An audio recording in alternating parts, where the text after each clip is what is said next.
राज्यामध्ये सप्टेंबर महिन्यापासून पावसानं जोर पकडलेला होता। यानंतर सरकारनं दिवाळीपूर्वी नुकसान भरपाई देण्याची घोषणा केली होती, पण ती हवेतच विरलीये की काय असा आरोप सध्या होतोय।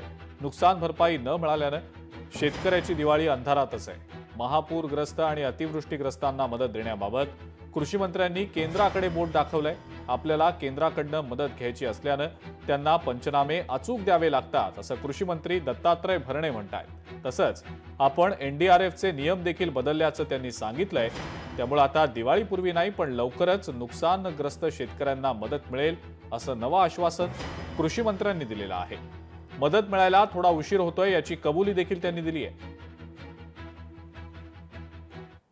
100% अद्याप जमा वगैरे म्हणता येत नाही की पाऊस जो सोलापूर जिल्ह्यात पडला तो सप्टेंबर महिन्यामध्ये जास्त पडला आणि जास्त पडल्यामुळे थोडं पंचनाम्याला थोडा उशीर झाला। तो अहवाल प्राप्त व्हायला अजून ते काम युद्धपातळीवर चालू आहे। थोडंफार राहिले 2 हेक्टर पूर्वी होतं एनडीआरएफच्या नियमाप्रमाणे, ते आता 3 हेक्टर झालेले आहे। ते 1 हेक्टर प्रमाण वाढलेलं आहे। त्याची एक वेगळी सेपरेट यंत्रणा नावं ती यादी किंवा ह्यामुळं थोडा उशीर होतोय।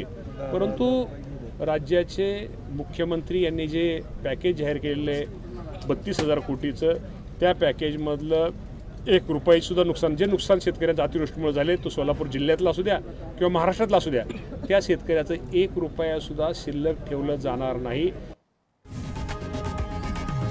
लोकशाही मराठी ऐका, पहा, जागरूक रहा।